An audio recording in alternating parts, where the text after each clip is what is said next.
1월 3일 수요일 나를 따르라는 제목으로 요한복음 1장 35에서 51절의 말씀입니다. 사랑의 하나님 감사합니다. 오늘도 말씀 묵상의 시간을 주심에 감사합니다. 이 시간을 통하여서 하나님의 말씀이 들리고 복음이 들리기 원합니다. 구속사의 말씀이 깨달아질 수 있는 은혜를 주시옵소서. 오늘 주시는 이 말씀이 제게 주시는 하나님의 음성으로 들을 수 있도록 성령님 도와주시옵소서. 말씀대로 믿고 살고 누린 인생이 되게 하시고 이 시간도 우리와 함께하여 주시옵소서. 감사드렸고 예수님의 거룩하신 이름으로 기도드립니다. 아멘. 본문의 말씀입니다. 또 이튿날 요한이 자기 제자 중 두 사람과 함께 섰다가 예수께서 거니심을 보고 말하되 보라 하나님의 어린 양이로다. 두 제자가 그의 말을 듣고 예수를 따르거늘 예수께서 돌이켜 그 따르는 것을 보시고 물어 이르시되 무엇을 구하느냐 이르되 랍비여 어디 계시오니까 하니 랍비는 번역하면 선생이라. 예수께서 이르시되 와서 보라. 그러므로 그들이 가서 계신 데를 보고 그날 함께 거하니 때가 10시쯤 되었더라. 요한의 말을 듣고 예수를 따르는 두 사람 중에 하나는 시몬 베드로의 형제 안드레라. 그가 먼저 자기의 형제 시몬을 찾아 말하되 우리가 메시아를 만났다 하고 메시아는 번역하면 그리스도라. 데리고 예수께로 오니 예수께서 보시고 이르시되 내가 요한의 아들 시몬이니 장차 게바라 하리라 하시니라. 게바는 번역하면 베드로라. 이튿날 예수께서 갈릴리로 나가려 하시다가 빌립을 만나 이르시되 나를 따르라 하시니 빌립은 안드레와 베드로와 한 동네 벳세다 사람이라. 빌립이 나다나엘을 찾아 이르되 모세가 율법에 기록하였고 여러 선지자가 기록한 그 일을 우리가 만났으니 요셉의 아들 나사렛 예수니라. 나다나엘이 이르되 나사렛에서 무슨 선한 것이 날 수 있느냐. 빌립이 이르되 와서 보라 하니라. 예수께서 나다나엘이 자기에게 오는 것을 보시고 그를 가르켜 이르시되 보라 이는 참으로 이스라엘 사람이라. 그 속에 간사한 것이 없도다. 나다나엘이 이르되 어떻게 나를 아시나이까. 예수께서 대답하여 이르시되 빌립이 너를 부르기 전에 내가 무화과 나무 아래에 있을 때에 보았노라. 나다나엘이 대답하되 랍비여 당신은 하나님의 아들이시오 당신은 이스라엘의 임금이로소이다. 예수께서 대답하여 이르시되 내가 너를 무화과 나무 아래에서 보았다 함으로 믿느냐. 이보다 더 큰 일 보리라. 또 이르시되 진실로 진실로 너희에게 이르노니 하늘이 열리고 하나님의 사자들이 인자 위에 오르락 내리락 하는 것을 보리라 하시니라. 아멘. 도움말입니다. 랍비는 위대한 자, 주인이란 뜻으로 예수님을 위대한 스승으로 인정하는 표현입니다. 39절에 때가 10시쯤은 오늘날의 오후 4시를 가리킵니다. 메시아는 기름 부음을 받은 자라는 뜻으로 헬라어로는 그리스도로 표현됩니다. 게바는 반석이란 뜻으로 예수께서 사도 베드로에게 주신 별명입니다. 본문 요약입니다. 세례 요한이 예수님에 대해 증거하는 말을 듣고 두 제자가 예수를 따릅니다. 두 제자 중 하나인 안드레가 시몬을 데려오자 예수께서 그에게 게바라는 이름을 붙여주십니다. 이튿날 예수님이 빌립을 제자로 부르시고 빌립은 나다나엘에게 예수님을 전합니다. 나다나엘은 예수님을 하나님의 아들이시라고 고백합니다. 오늘의 중보기도입니다. 선교사들이 예수를 따르는 제자로서 현지인들에게 복음을 전하여 전도의 열매가 맺지 풍성이 맺히게 하옵소서. 아멘. 본문 해설입니다. 첫 번째, 예수를 따르거늘 35에서 39절의 내용입니다. 세례 요한은 사람들에게 예수님을 소개하는데 조금 더 주저하지 않습니다. 자신의 두 제자인 안드레와 요한복음을 기록한 요한을 예수께 기꺼이 보냅니다.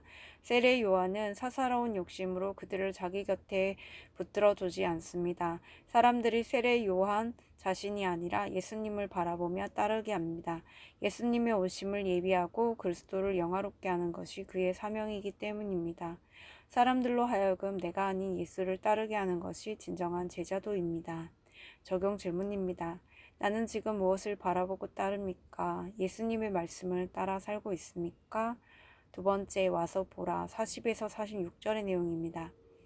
안드레는 예수의 제자가 되자마자 형제 시몬에게 찾아가 자신이 메시아를 만났다고 고백합니다. 빌립 또한 예수의 부르심에 응한 후 나다나엘을 찾아가 구원 예언의 성취자로서 나사렛 예수를 소개합니다. 안드레와 빌립의 공통점은 예수님을 알게 된 뒤 누가 시키지도 않았는데 주저하지 않고 전도했다는 것입니다. 예수님이 누구신지 알고 구원의 감격을 맛본 성도는 복음을 전하지 않을 수 없습니다. 예수의 제자가 되며 그리스도만이 나의 자랑이며 전도는 당연한 의무가 됩니다. 적용 질문입니다. 내가 전도하기를 주저할 때는 언제입니까? 내 곁에 예수님을 전해야 할 사람은 누구입니까? 세 번째, 간사한 것이 없도다. 47에서 51절의 내용입니다. 나다나엘은 나사렛 출신의 예수를 비하하는 말을 했지만 예수님은 나다나엘 속에 간사한 것이 없다고 하시면서 그의 속마음을 꿰뚫어 보십니다. 나다나엘은 무화과 나무 아래에 있던 자신을 보신 예수님의 통찰력에 놀라워합니다. 예수님은 인자야말로 하늘과 땅을 연결하는 유일한 사다리이자 하나님과 인간 사이의 중보자임을 선언하십니다. 주님은 나의 행실뿐만 아니라 내 생각과 감정까지 다 알고 계십니다. 성도는 하나님과 교제하면서 그분의 영광을 보게 됩니다. 적용 질문입니다. 내가 지체에 대한 선입견과 편견으로 오해하고 있는 것은 무엇입니까? 오늘 기도하기는 말씀과 사람에 대한 선입견과 편견으로 오해하고 속단하는 저의 어리석음을 용서해 주옵소서. 나를 드러내 과시하고 싶은 유혹에서 벗어나 모든 일에 주님을 드러내길 원합니다. 구원의 감격을 경험하고 회복하여 어디서나 복음 전하는 사명을 기쁘게 감당하게 하옵소서. 아멘.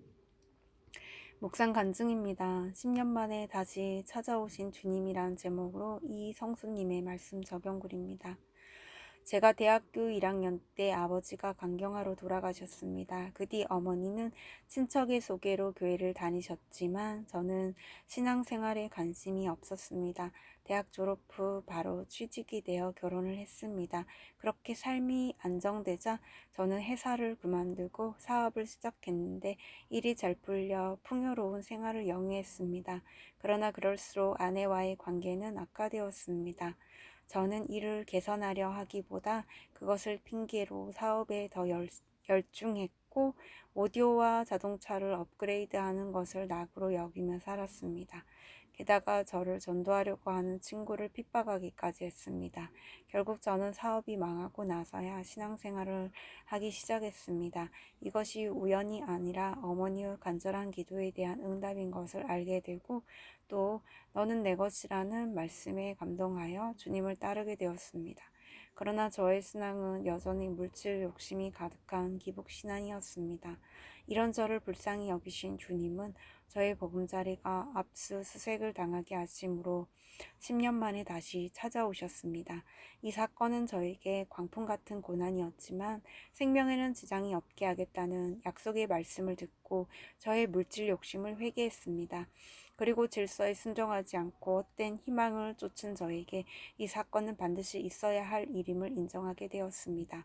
그러자 나를 짓누르던 고통에서 벗어나 온유한 마음과 평안을 갖게 되었습니다.